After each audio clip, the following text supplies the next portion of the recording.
Kia ora.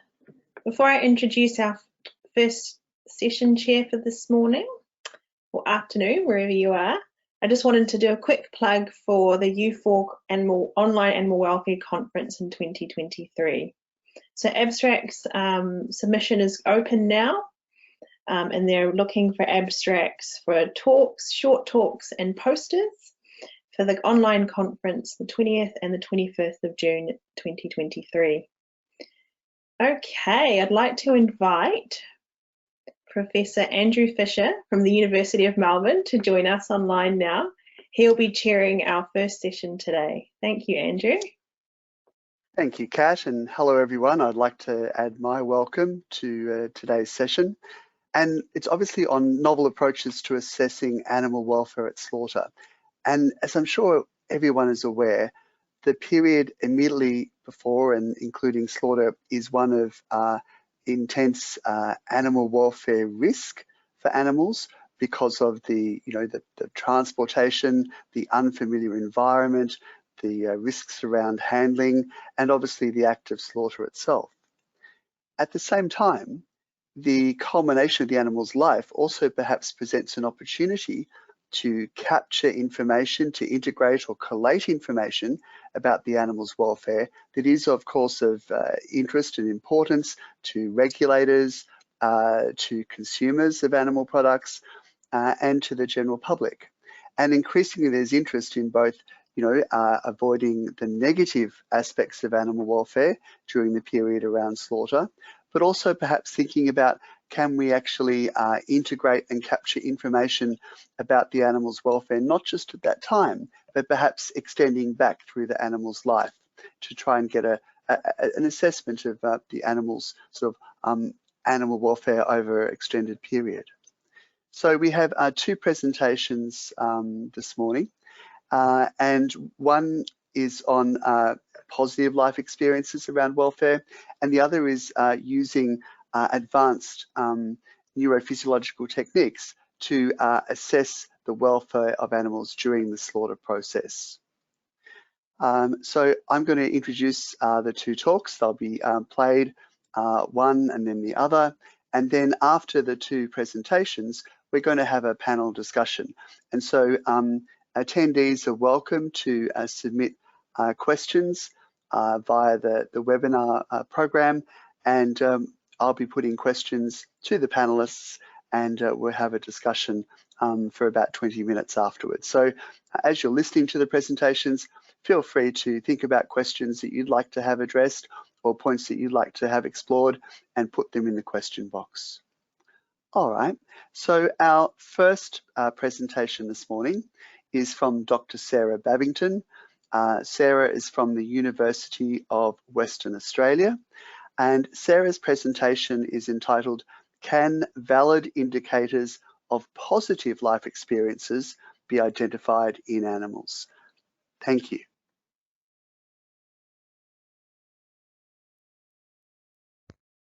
Good morning or good afternoon, everyone, from wherever in the world you're listening into this. And I'd like to begin by thanking you for giving me the opportunity to speak with you all today. And today I'll be discussing whether or not valid indicators of positive life experiences can be identified in animals. For a little bit of background about myself, I'm a veterinarian by training, and I've spent a number of years working in export abattoirs in Australia as a non-plant veterinarian. But I'm now working in the animal welfare space for an NGO while completing my PhD in animal welfare with a focus on sheep at the University of Western Australia.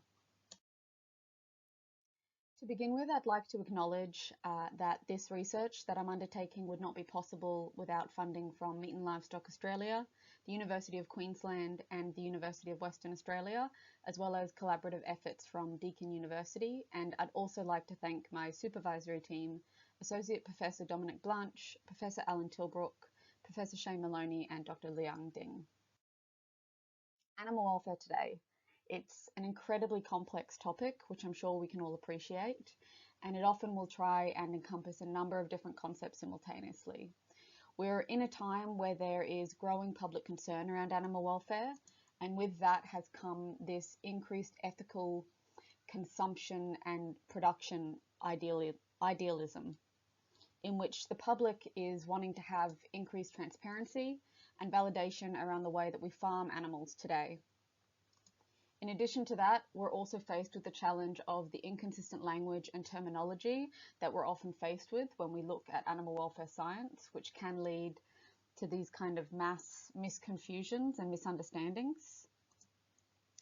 And we have the challenge of the mental inference fallacy, which is that we currently look at how an animal behaves or how their physiology responds, and we assume that we know what that means for their welfare or how that infers their experience, when in actual fact we have no idea how an animal experiences the world or how they're relating to that experience. Animal welfare, for the purpose of my research, has been defined as being determined by the transient state in which an animal experiences the world and is influenced by both internal and external factors. When I say experience, I'm using this term to encompass the broad range of concepts we face in animal welfare science and the literature around emotion, mental state, mood, subjective experience, and feelings. When we think about animal welfare and the frameworks and the concepts that we use commonly, we have, as you all would know, the three main frameworks of biological functioning, affective state, and natural living frameworks. We have the 5 freedoms, which have now kind of been evolved into the 5 domains to recognize this importance of mental state, as well as human and animal interactions, the quality of life concept, and the more recent dynamic animal welfare concept, which really brings in this concept of stress resilience as a factor of welfare. So when we think about welfare for an animal and assessing it, we need to understand that obviously an animal is going to have a life, and during that lifetime will experience events along this valence continuum from negative to positive experiences. It's important to recognize that inevitably there are going to be negative experiences. In fact, it would be impossible to have positive experiences if there were not negative experiences, as well as the fact that a lack of negative experiences in an animal's life does not necessarily equate to positive or good welfare, but in fact is actually just more of this neutral state. So we're faced now at the moment that animal welfare will often focus on avoiding or minimizing the negative experiences as well as assessing for negative experiences. But that lack of negativity does not necessarily mean we're actually providing our animals with positive, good welfare, but rather just this neutral welfare. So what is good animal welfare? Well, there's no universally agreed upon definition.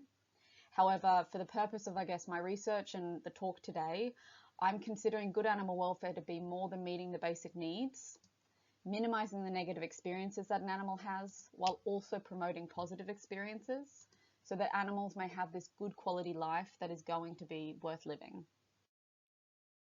Current welfare indicators that we use and rely on to determine an animal's welfare status predominantly rely on behavioural indicators and physiological indicators. And we use these to assess how an animal is responding to its environment or an event to give us an idea of an animal's welfare status. However, there are many limitations with this, because while they provide us really important critical information about how an animal is responding, the response itself can often be non-specific, as well as the fact that it is actually focusing on the response to a situation rather than giving us direct information about how that animal is actually experiencing an event.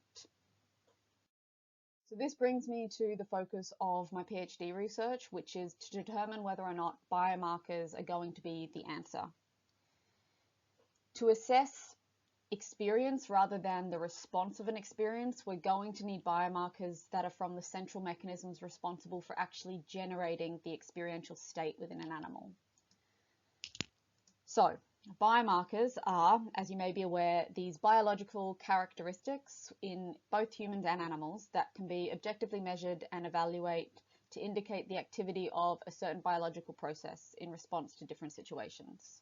So for the purpose of biomarkers of experience, we are looking for basically biomarkers that can give us information about the central nervous system experiential processing response.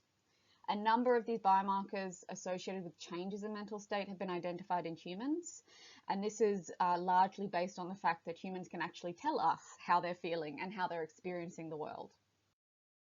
Some of these potential biomarkers include markers of cellular function, like proteomic changes and oxidative stress changes. There's markers of gene regulation, such as changes in microRNA. And then we've also got markers of neurobiological processes, like microglial activation or neurotrophin and neuropeptide expression. If we were to have these biomarkers of experience, we would for the first time have a neuro-welfare approach to animal welfare. However, for biomarkers to be effective, not only do they need to provide us information about how an animal is experiencing the world, but there's also a few other criteria that they ideally need to meet. So they need to be integrated with the brain because that is where experience is occurring. They'll need to be specific. They'll need to be responsive because experience is a very dynamic and ever-changing kind of process as an animal responds to the environment. They'll need to be predictive in that hopefully if we can understand how an animal is experiencing the world, we can then actually predict how they may respond behaviorally or physiologically. They'll need to deal with uncertainty as well as be measurable at an individual and group level. And of course, to be commercially feasible, they'll need to be measurable on farm or in commercial settings. So this brings me to my research specifically, where we're searching for these biomarkers. But to begin, we need to look at, well, to find the biomarkers, we're going to have to actually induce changes of experience. So how do we do this? We utilized a feed and energy discrepancy model. So basically what we decided to do was we had 3 groups of sheep. One group of sheep was being fed at kind of their maintenance, and then we had another 2 groups of sheep where we manipulated their feed. This is based on this assumption that the sheep being fed below their metabolic requirements would be experiencing more negative experiences versus the sheep that were being fed above their metabolic requirements would be experiencing more positive experiences. We then exposed the sheep to a stressor at 6 specific time points over a 5-month period to basically assess their capacity to cope and whether or not experience affected this. For the stressor, we utilized an isolation box test. Now this is a validated test to assess the temperament in sheep. The way it works is it's this wooden box, which you can see in the right-hand side corner, and there is an agitation meter on the side of it, which detects the sound changes associated with movements in the wooden box and provides you with a numerical agitation score, basically at the end. So at the beginning of the test, you place Stumpy, who is the little guy on the bottom right there, who is our calibration machine. He gets placed in initially to calibrate the box. And then we place the sheep inside the box for 60 seconds. And at the end of that 60 seconds, we take the reading. Sheep with a very high agitation score suggests a more nervous, anxious sheep, versus a lower score suggests a more calm sheep. So, did we induce changes in experience? Well, during the 6 sampling sessions, our sheep who were the control group and being fed at maintenance, we saw that their IBT scores were significantly lower in the last sampling session compared to the first. What this suggests is that the sheep may have actually adapted to the IBT test, and as a result, in the last session, they were less stressed when they were exposed to that stress, compared to the sheep where we manipulated their feed, regardless of whether or not it was above or below their metabolic requirements. They weren't able to adapt to the IBT test, and we didn't see a significant change in any of their IBT scores across the 6 sampling sessions. So I think from this we can say we did induce changes in experience. However, we don't yet understand what that experience was, and I guess this just highlights the importance of finding biomarkers.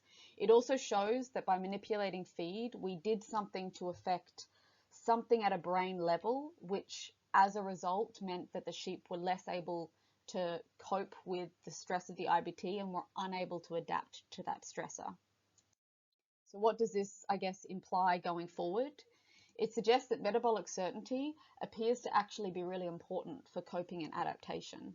And this is consistent with the idea that the brain plays a really important role in regulating energy levels essential for functioning, both in predictive and reactive mechanisms. Under a normal condition, a sheep has this wide range of mechanisms that it can kind of rely on to help them maintain allostasis.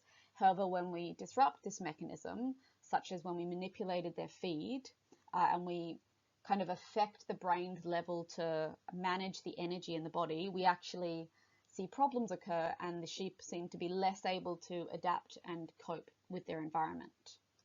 This also highlights the importance of actually measuring multiple time points when we think about welfare. It's too simplistic to think that we can have one measurement or one time point and tell you how an animal is experiencing the world or what that animal's welfare is. In fact, experience and welfare is very dynamic and it will change as an individual actually reacts and interacts with its environment. So to have a holistic kind of approach of welfare, it's very likely that we will need to have at least a before and after, and if not ideally, periodical time sampling in response to kind of a stressor to understand the sheep's welfare. And overall, it also suggests that perhaps we need to start thinking about stress resilience as an indicator of experience and animal welfare. This is particularly pertinent to the commercial farm setting, where one of the most important factors that likely impacts the experience of an animal and their welfare is their capacity to cope with daily stresses that they experience, such as, handling, husbandry procedures and transport, etc. We can assume that if an animal was being provided good welfare, that it would have a more positive experience and as a result actually be likely to cope better with stress versus animals that are experiencing negative welfare and are having negative experiences, more likely to be less stress resilient and as a result be more affected by stresses potentially. This brings me to the future and what is next. Now, sample processing and data analysis for the experiment is still very much underway, so there's lots of lab work for me in the coming future. And as you can see, the search for a biomarker or a number of biomarkers of experience is very much still underway. However, we are making progress. The next steps, once we have biomarkers of experience, would be a proof of concept to develop measurements so that we can measure these biomarkers in commercial settings and in practical settings. And we could then utilize these measurement techniques to actually validate the biomarkers in other species to see whether or not they can translate across species and actually use them in a variety of different types of stresses or events to see how animals experience them. I think ultimately the take-home message from this that I would like you all to get is that we currently have a very good idea of welfare and we understand how animals respond both behaviorally and physiologically to different responses. However, there will remain to be kind of a gap in our knowledge until we have biomarkers of experience. And we will be unable to have a complete and holistic view of an animal's welfare until we can understand not only how they respond, but also how they're experiencing events. And the combination of both will actually, I guess, help inform each other and work really nicely going forward to ensure that we can actually be providing animals improved experiences and improved welfare overall. Thank you so much for listening, and I'm really looking forward to the panel discussion with you all.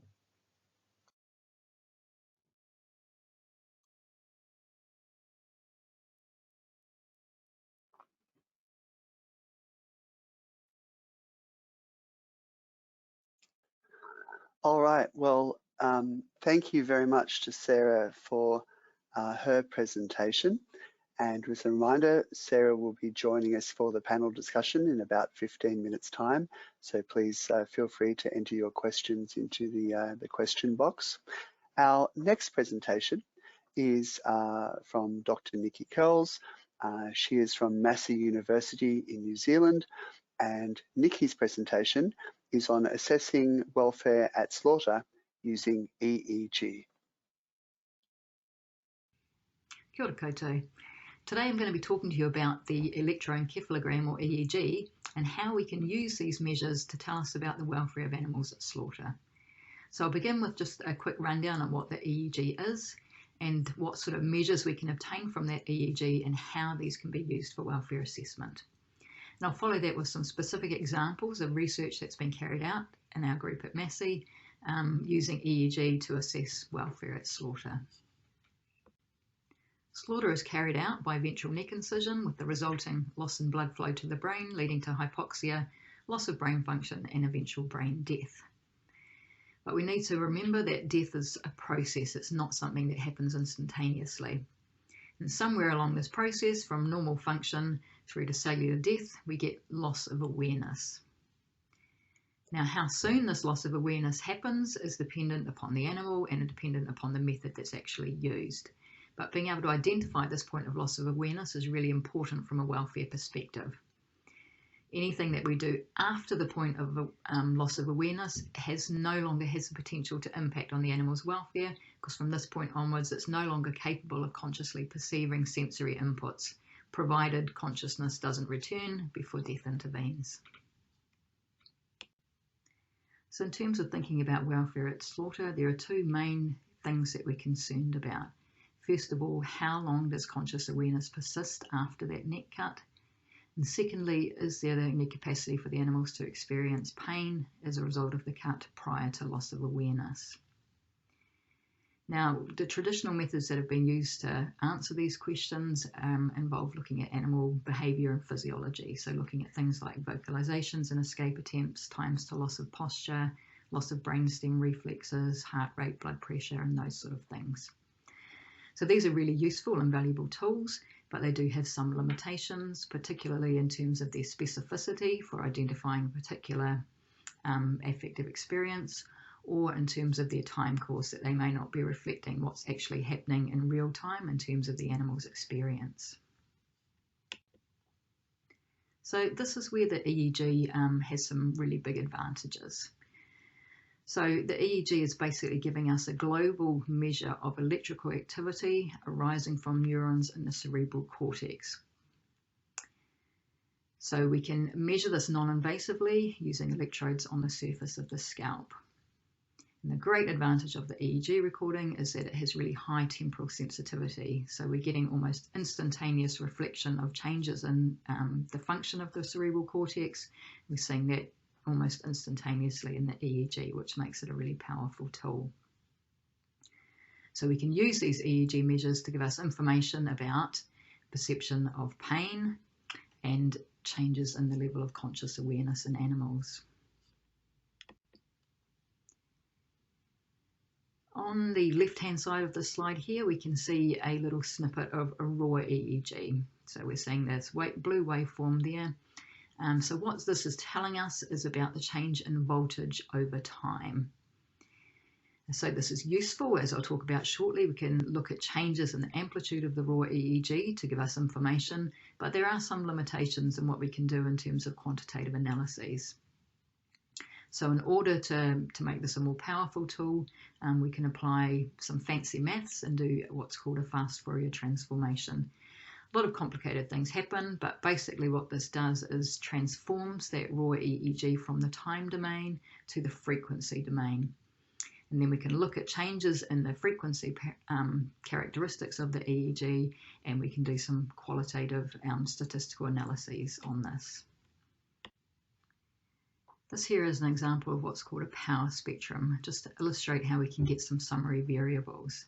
So the variables that we're interested in when we're looking at pain perception are the median frequency, or F50, the spectral edge frequency, or F95, and the total power. So in terms of this power spectrum curve, the total power is essentially just the total area under the curve. The F50 is the frequency below which 50% of the total power is located, so somewhere around 5 Hertz on this particular graph at the top there. And the F95 then is the frequency below which 95% of the total power lies.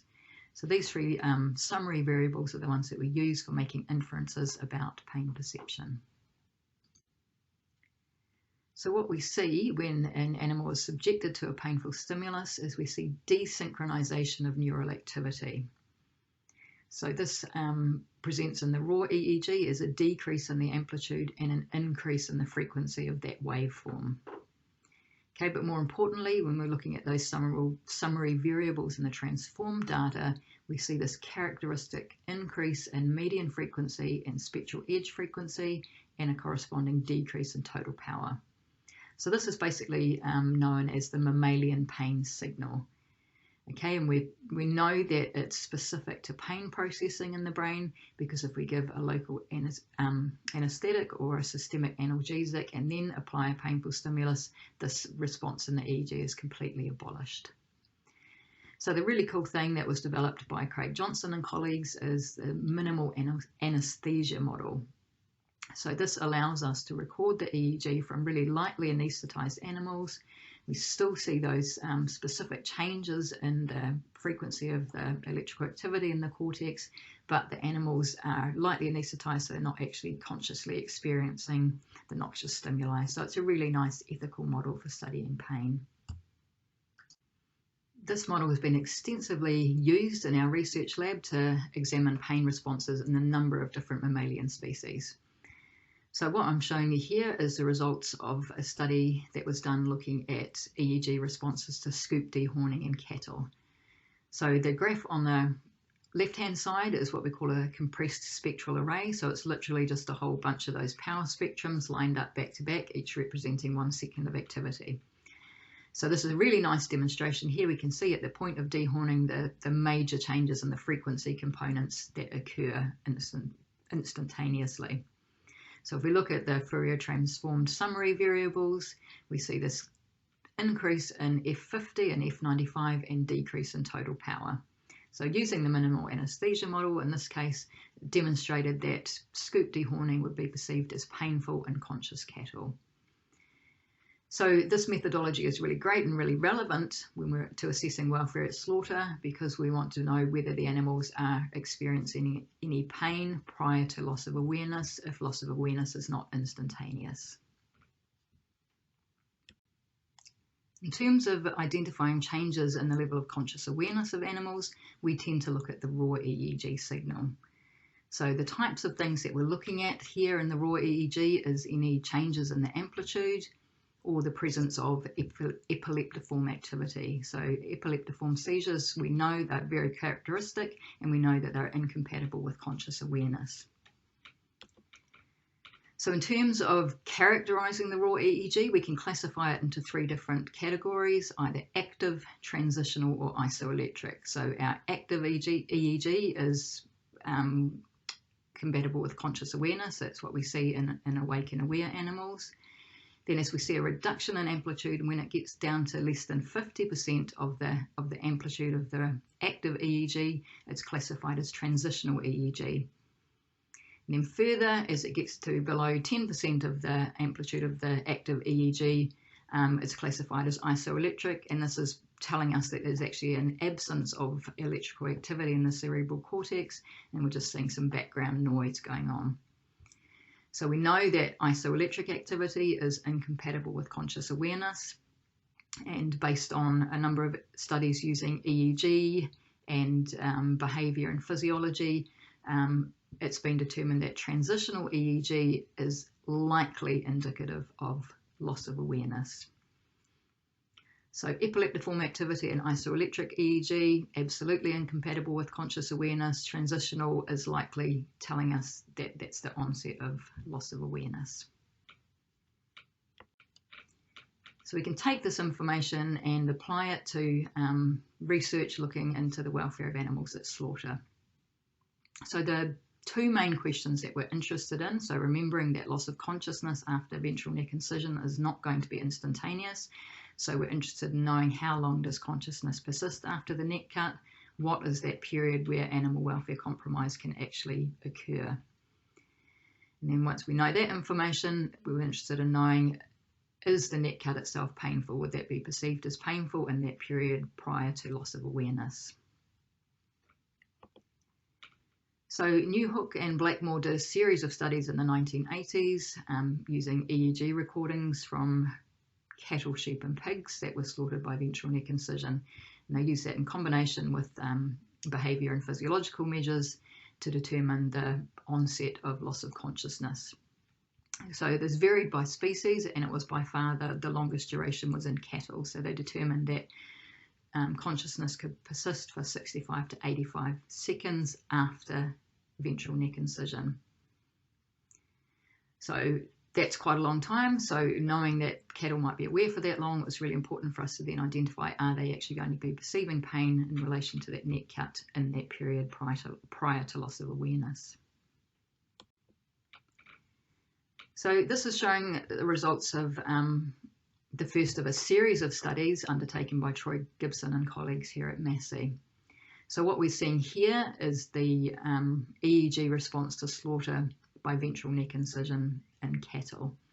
So we're looking at the Fourier transformed EEG data. So we've got F50, F95 and total power respectively.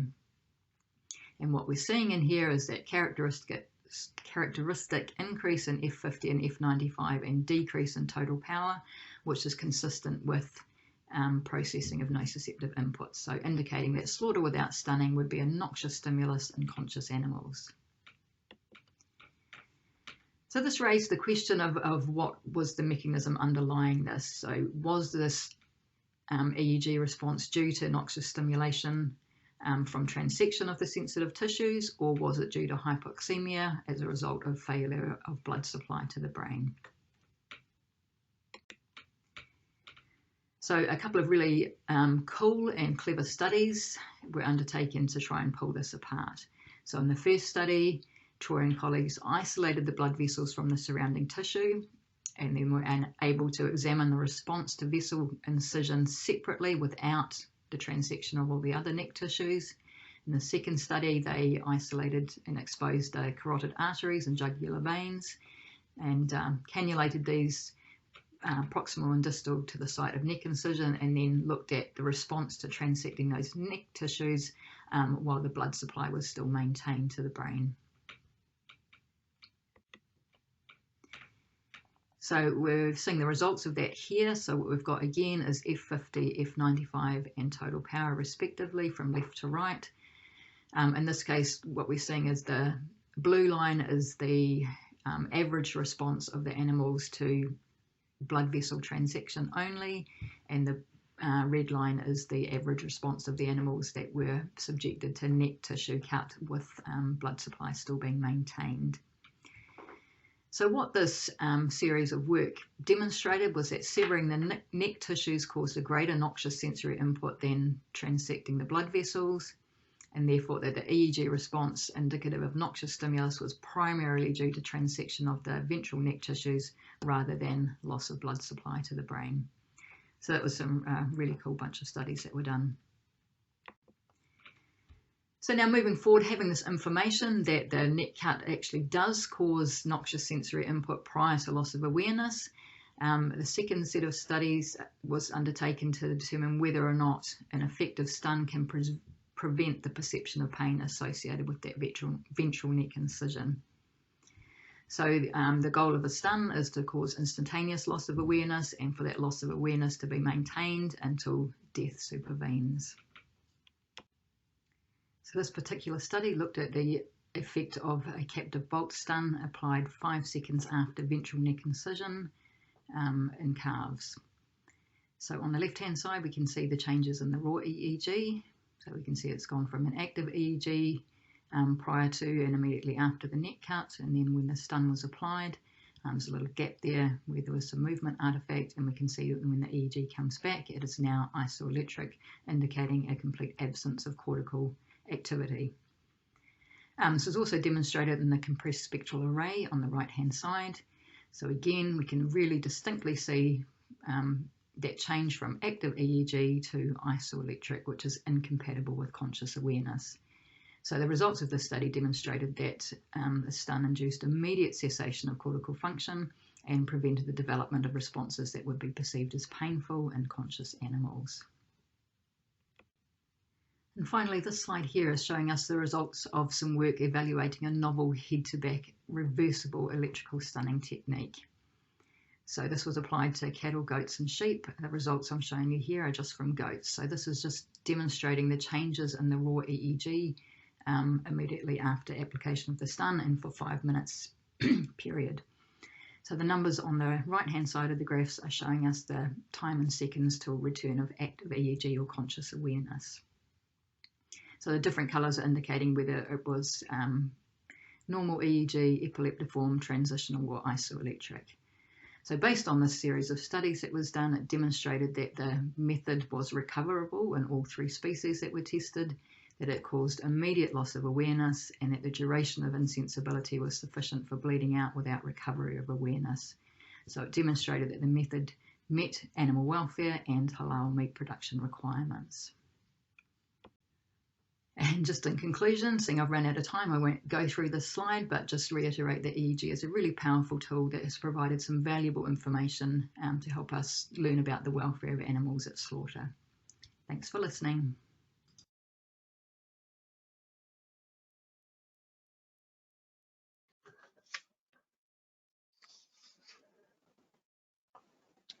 Well, thank you very much to Nikki for her presentation and also to Sarah for hers earlier. So we're going to start on the panel discussion now. And so please feel free to add your questions to the question box. I'll be asking the questions of our panelists and facilitating the discussion. So please put your questions in. Welcome, Sarah. Thank you very much for your presentation. And welcome, Nikki. Thank you very much for yours. We've got a couple of questions to start off with. So I might kick off with one to you, Sarah. And you used a model about different sort of feed availabilities for your sheep. The question has come from Cullen Brown. What do you think would happen if you made the feed availability unpredictable in itself? So not necessarily more or less, but actually unpredictably more sometimes or unpredictably less at other times. How would that perhaps influence things? Yeah, I guess very interesting. If we get more into the details of how we actually manipulated the feed, for the 2 treatment groups, we actually swapped their feed manipulations in the middle of the experiment, and their feed was constantly changing in terms of the amount. So like initially it was decreased a certain percent, and then a following week it was decreased another percent, etc. So it kind of was continually changing throughout, and then through the middle of the experiment we actually swapped. So the sheep initially that were receiving below their requirements, they were actually then fed above their requirements, and that was increased gradually as well. So we did do that, but that's kind of, we're currently in the process of doing kind of the deep, more analysis of the impacts of that with the actual biomarkers that we're assessing. Yeah, but really good question. Yeah, it is really interesting. I was thinking about this because you talked about the metabolic kind of effect that you're initiating, but of course there's the mental impact on the sheep of unpredictability. And I guess animals, who are domestic animals, we generally know like predictability. And so you may not be able to pull it apart, but what's your feeling about the mental impact of the unpredictability versus perhaps the metabolic impact of changing energy availability? Yeah, I think really interesting question. And I guess for the actual experiment, we kept everything as routine and certain as possible, except the changes in feed. And we did that on purpose to actually assess whether or not you can see whether the actual just change of metabolically changing them, whether or not that has a big enough impact on them, I guess, mentally, in terms of that uncertainty with what they're getting. Because so everything else was kept the same in terms of times of feeding, etc. The only days that it was different was obviously the sampling days. Yeah, no, really, and we're also doing a bit of work actually looking at changes in body temperature, and anecdotally and at least tentatively I can say we see a really interesting stress hypothermia event almost in anticipation for food, and that didn't seem to occur for stress, which is quite interesting. So there is this suggestion that the sheep are really actually anticipating things occurring throughout their day. Yeah, yep. And I think we need to say here, of course, that contrary to popular opinion, that sheep are much more cognitively capable than perhaps what some people give them credit for, aren't they? They're incredibly underrated. They're great. Thank you. Nikki, might come to you for the next question, and I might kind of draw two questions together that I can see here.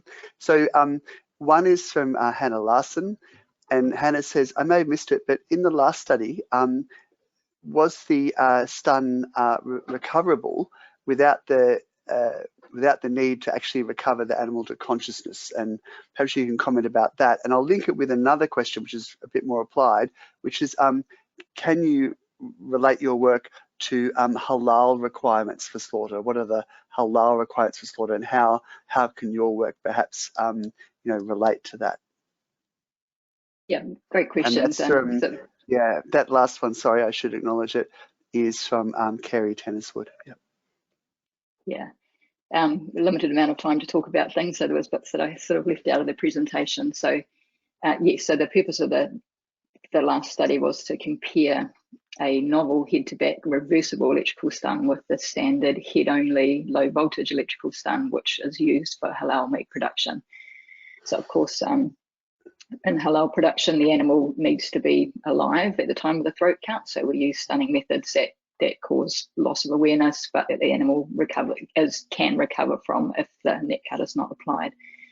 So in both of the methods that we use, all of the animals, so the 3 species that were looked at, they all recovered. And I can't remember the times on the graph there, but I think the times to recovery were a little bit longer with the head-to-back method, which is actually a 2-step head only, then head-to-back. But yes, all animals recovered in both groups, and therefore both stunning methods were acceptable in terms of animal welfare, because the duration of that loss of awareness was long enough for them to have had a throat cut and bled out. But also, yeah, meeting halal meat production requirements, and that the animal was actually able to recover from the stun itself. It didn't cause death. Thank you. I think you've answered a question from Gabrielle Musk, who asked how long was the duration of unconsciousness, and was it sufficient to achieve a humane slaughter? Yes, so I mean, it did vary, and I think on, if I remember back to that slide, the head-only method, there were some that recovered within that 5 minutes. I think about 3 of the animals, but I'm not sure off the top of my head what the recommended duration of loss of awareness for the stun was, but it was a minimum of 3 minutes, and it was up to 10 minutes in some animals. So yeah, sufficient time for processing. Yeah. Good, thank you. All right, question now for Sarah from Hannah Larson. Hannah's question is, if the biomarkers are based on human experience, would they be relevant for certain mammal species that have a close enough neurobiology for humans? And what's the possibility to extend into sort of birds or reptiles, or potentially even invertebrates in the future? Yeah, that's a really interesting question. I guess initially for the ones that we're looking at, we're just focusing on obviously mammals, in particular ruminants. So we're doing sheep. The intention is that if the next step is actually to kind of see whether or not we can do a proof of concept and develop measurable techniques in field, and we then hope to actually assess it in cattle. Really good question around birds and reptiles. I think if we're looking at a biomarker, if we are able to identify a few or several that can give us an understanding of a brain level experience, I think it is worth assessing whether or not that's then translatable to birds or reptiles, because obviously at a brain level, if we're looking at the really basic things that are causing experience, they are quite well maintained. And in particular, for example, we're looking at some specific microRNAs. They're highly conserved kind of across species. So there is some suggestion that it is likely that we will also see them, particularly in poultry and reptiles as well. So yeah, but hopefully that would be nice. But I think it's also reasonable to assume that some of these biomarkers will unfortunately be species specific as well. And that's just something that we may need to come to terms with. Are you game to comment at all about invertebrates?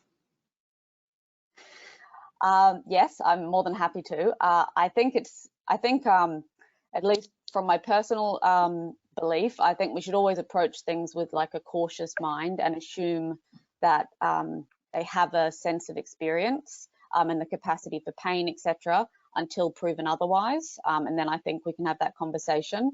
I think invertebrates, it will be, the things that we'll be relying on is actually what their central nervous system. So whether or not those biomarkers are translatable, I think will be reliable on how related are the central nervous systems, essentially. And if we do understand it in mammals, it may not directly translate, but it may provide us more insight, and perhaps we need to look at, I guess, invertebrate specific biomarkers, but that's, yeah, way down the track. One step at a time. Okay, yeah, okay. So perhaps to continue the theme of moving beyond mammals, but bring it over to you, Nikki. We have a question from Laurel Barrett, who asks, Nikki, you referred to the mammalian pain signal. Where are we in terms of understanding non-mammalian EEG for these types of purposes? Great question. Thanks, Laurel. Yeah, we have, our group is continuing to explore looking at the avian EEG. So we can record EEGs from birds, and we've done that here at Massey, and it's also Dorothy McKeegan and Jess Martin have done a lot of work with birds and laps over in the UK as well. So yes, we can record EEG, we can look at changes in the EEG, but in terms of identifying a pain signal, we haven't quite got there yet. And that's basically not because birds can't perceive pain. We've got all the physiological and behavioural evidence is telling us that that is something that happens. We're just not able to find an EEG measure of that as such. And that's because of differences in the neuroanatomy. So the birds don't have a cerebral cortex, and the cerebral cortex is the place where we see those changes related to pain processing in mammals. So yes, with Peter Treblecock and Heidi Lehman have both done work here at Massey looking at trying to use implanted electrodes to get into that area of the brain that we do have analogous portions of the brain that we believe are involved in pain processing in birds, to try and basically identify a signal that's telling us that nociceptive inputs are coming in and being processed. But as yet, we have not been successful with that. So we don't have anyone working on that at the moment, but it's certainly something that we want to continue looking at in the future. And then if we go beyond birds and get even more complex and start thinking about our invertebrates, which have a completely different nervous system and don't really have that, that centralized brain structure, then the type of things that we can record from there are very, very different. So we wouldn't even be close to having an electrophysiological model for looking at pain. We can only sort of look at sort of global function in those neural systems and be looking at, abolition of activity globally as a measure of are we at a stage where the animal will be likely to be unconscious. So an area that is very, very interesting, and work is progressing and continuing. So perhaps to draw this out a little bit, Nikki, perhaps we'll leave the birds but not go quite as far as invertebrates. Let's talk about fish for a moment. Obviously a lot of interest in the welfare and indeed the slaughter of farmed fish. Cullen Brown asks, comments that EEG, he understands, has been utilised to some degree in research in aquaculture for fish. Yeah, do we know much about that potentially? And yeah, perhaps you'd like to comment about that. Yeah. Yes. So over the years, there's been on and off. There's been a bit of work done with looking at EEGs in fish, and traditionally used implanted electrodes, which need to be, the fish needs to be anaesthetised, put electrodes actually into the brain, seal them all off so it's nice and watertight, as a way of looking at, activity in active animals. So if we're wanting to look at slaughter responses, so looking at behaviour and EEGs. But more recently, a group over in Sweden has developed a non-invasive method of recording EEG from the surface of fish using a silicon cup. So yeah, it definitely can be done, and the research that's been done in terms of different evaluating welfare at slaughter has looked at just changes in the raw EEG, but also changes in terms of visual evoked potentials. So if we're, for example, using a strobe light, when the animal is consciously aware, you can look at the response to that. So we're looking at processing in the visual cortices. We're seeing that signal coming through in the EEG, and when the animal enters a state of not being aware, we no longer see those responses, those evoked potentials in the EEG. So there has been work done, I think, in rainbow trout and some work in catfish, but I'm aware of some work coming up in the future, looking at some other commercially important species in Australia and elsewhere, using this technique. So yeah, the technology's there. I'm quite excited to get in and have a go at using it myself, and hopefully be able to apply that to some of our commercially important species in New Zealand as well. So yes, we are there with fish. Okay, very good to know. Back to you, Sarah. Question from Gabrielle Musk.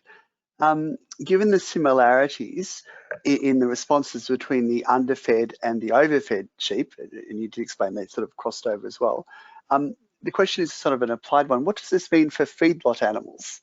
So animals in a feedlot where they're obviously fed well above their metabolic requirements in order to gain weight at a reasonably rapid pace.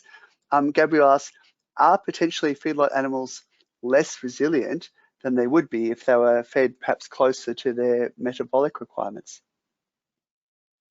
Yeah, really interesting question. How do I best answer that? Looking at some of our preliminary results in terms of the actual biomarkers that we've been looking at, there are some consistent results in sheep when they were overfed in comparison to when they were underfed.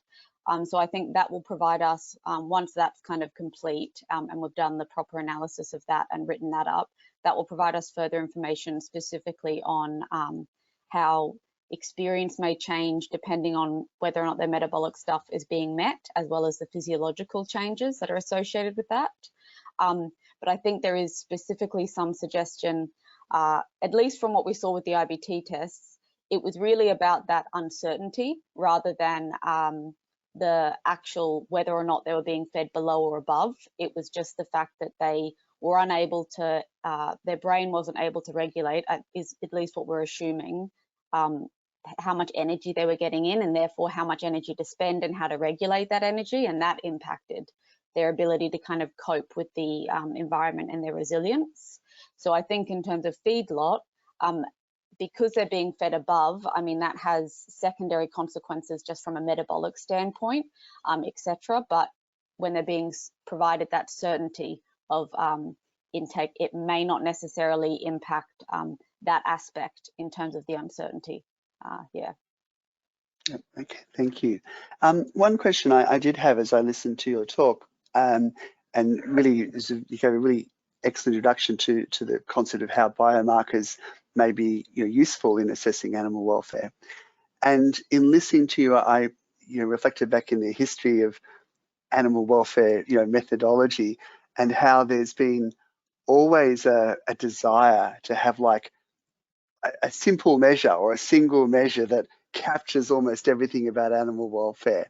And in listening to you, I got the impression, perhaps you'd like to comment, that even with a neurological biomarker, there's perhaps unlikely to be a single measure, and it may be perhaps a pattern of response. But I'll let you perhaps comment on that. Yeah, from your perspective. and I'm not going to lie, when I first entered my PhD, it was very much the hope that I was like, I'm going to find this golden biomarker, and like that will be the answer for me.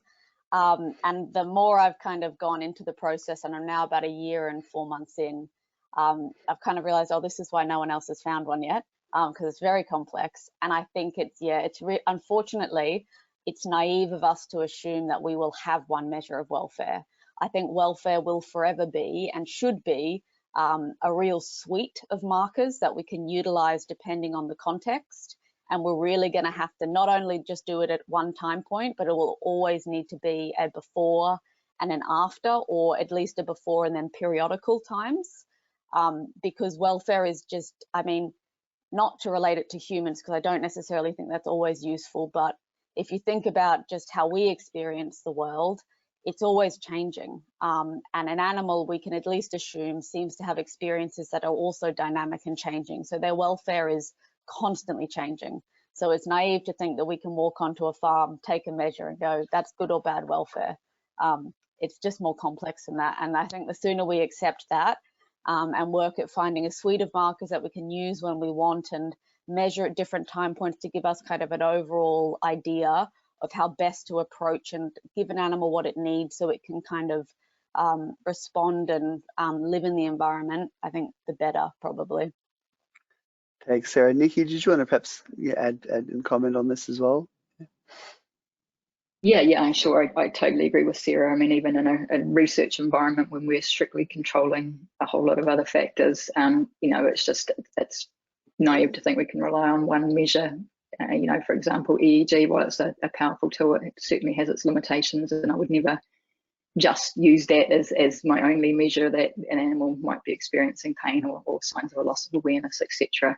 So yeah, I mean, everyone wants the holy grail of one thing that's going to give us all the answers, but that's unfortunately not realistic. So yes, I think, you know, identifying a suite of measures for a particular species in a particular situation that can give us a bit of a holistic picture of welfare is the goal these days. Yeah. All right, now I'm just glancing at my question list here, and thank you to the co-organisers in the background who are flagging and ticking off questions. I think there were questions about recovery and consciousness that we have effectively covered. So those questions from Hannah Larson and Gabrielle Musk, I think we did discuss the recovery study or the potential, the recoverable stunning method. So I think those ones are done. But another one, Nikki, is from Michelle Clatworthy, who asks, we generally accept that the brain may take about 150 milliseconds to experience a painful stimulus, and that electrical stunning at the correct amperage for a species induces insensibility quicker than that. But the commercial slaughter code allows for a rise time of 1 second to reach the desired current. Okay, does that mean that it's possible that the electrical stun may be felt by the animal as it, well, theoretically ramps up over that 1 second, or is that not actually what happens? It's a really good question, and to be honest, I don't have a good answer for you. I guess there is potential, and I mean, although, you know, the EEG is very sensitive in terms of time, looking at something that's happening within a 1 second period, because obviously when you're applying an electrical stimulus, it's going to influence what we're recording. We're recording electrical activity and we're suddenly applying an electrical stimulus. So I can't see an easy or simple way to pull that apart, other than to say, you know, applying an electrical stun, the potential for less than a second's worth of negative experience versus up to, you know, a minute or more for cattle in response to bleeding out would be preferable from a welfare perspective. But great question, Michelle. Thank you. All right, I can see our hosts rejoining us. Is this an encouragement for us to start to wrap up, Mia? Okay. I'm afraid that, yeah, in order to be able to have a break before the next section rolls around, we are at time. But this has been an amazing discussion. So I guess if there's any quick final thoughts that Sarah or Nikki or Andrew would like to contribute, we've got time for those now, and then we'll close off the session. Well, I won't take up time other than to, oh, sorry, Kat, you were about to say something? No, I wasn't. Okay, I'll go to Sarah first and then Nikki. Sarah. I was just going to say thank you, and you know, please feel free to reach out and flick me an email if anyone wants to continue discussions. Always, really, the more ideas we can get and the more we can kind of work together, I think the better. So thank you, Sarah. And Nikki. Yeah, I don't have anything else to add other than, again, to say thank you to the organisers and everyone who's out there listening. And yeah, feel free to get in touch with me on the Massey website or through LinkedIn if you have any further questions. Well, thank you, Sarah and Nikki. Fascinating presentations. Great to have all the questions from the attendees. I'll step back now, Mia and Kat, and hand over to you. I think this is a great reminder that these kind of events also offer us an opportunity to make new connections and opportunities to collaborate across different countries and universities as well. So I think if the work you've heard about from Sarah and Nikki really resonates with you, or you see an opportunity to maybe do a multi-species study comparing things like EEG across, perhaps avian and fish and mammal species, then, be sure to reach out. I think we're all in this together, and there's so much work to do that we're definitely stronger together. I'll leave it to Kat to close out the session. Absolutely, I couldn't agree more. That's what this event is about. It's about collaboration. So if you have any collaboration ideas and want to approach these folks, then please do. But thank you very much for your attendance and for listening in. We'll start back in at 1:30 for our second session today. Thank you very much. If you're in New Zealand, you might want to check the program for your local time zone. Yes. Thanks, everyone. Thank you.